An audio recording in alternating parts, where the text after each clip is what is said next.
நான் ஏன் talk shelter build பண்ணுறதுக்கு நினச்சேன் அப்படின்னு யோசிக்கிற அளவுக்கு ஒரு விஷயம் நடந்துருச்சு. ஷெல்டர் ஒர்க் இன்கம்ப்ளீட்டாக இருக்கிறதுனால ஓப்பன் பண்ணியிருக்கிற ஏரியா வழியாக வெளியில் போயிட்டு இந்த டாகு ஆக்சிடெண்ட் ஆகி லாரியில் அடிபட்டு இறந்து போயிடுச்சு.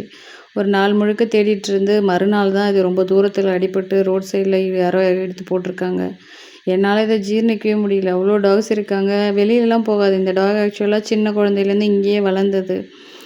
அது எங்கேயும் போகாதுன்னு தான் நாங்கள் நினச்சிருந்தோம். எல்லா டாக்ஸும் உள்ளே இருக்கும்போது இது மட்டும் எப்படி வெளியில் போச்சுன்னு தெரியல, பிரிச்சிருக்கிற ஏரியா வழியாக. ஷெல்டர் ஒர்க்கை சீக்கிரமாக கம்ப்ளீட் பண்ணிடணும். இவங்களெல்லாம் இந்த மாதிரி எதுவும் நடந்துடக்கூடாது. எல்லோரையும் ஒரு ஏரியாவுக்குள்ளே இப்படி ஓப்பன் ஸ்பேஸில் ரொம்ப அலையுதுங்க அப்படின்ட்டு தான் ஃபென்சிங்கை ஓப்பன் பண்ணிவிட்டு போயிடுதுங்க. அதுக்காக தான் ஏதாவது ஒரு இடத்துல இவங்களை லாக் பண்ணோன்னு தான் டாக் ஷெல்டர் ஒர்க்கு ஆரம்பித்தேன். என்னால் முடிஞ்ச வரைக்கும் நான் இதுக்கு ஒரு 30K செலவு பண்ணேன். ஒரு 10K போல் ஸ்பான்சர் கிடச்சிச்சு. எல்லாத்தையும் வச்சு ஓரளவுக்கு வேலை முடிச்சாச்சு. இதுக்கப்புறம் கேட்டு அந்த கன்ஸ்ட்ரக்ஷன் கொத்தனார் வேலையெல்லாம் ஆரம்பிக்கணும். ஸோ எல்லாரோட சப்போர்ட்டும் இருக்கும். இதை முடிச்சிடலாம் அப்படின்னு நினச்சி தான் நான் ஸ்டார்ட் பண்ணேன். என்னால் முடிஞ்சதை நான் பண்ணிட்டேன். உங்கள் ஒவ்வொருத்தரோட ஹெல்ப்பும் வேணும். உங்களால் முடிஞ்சதை செஞ்சிங்கன்னா தான் நான் முடிக்க முடியும். ரொம்ப குற்ற உணர்ச்சியாக இருக்குது எனக்கு.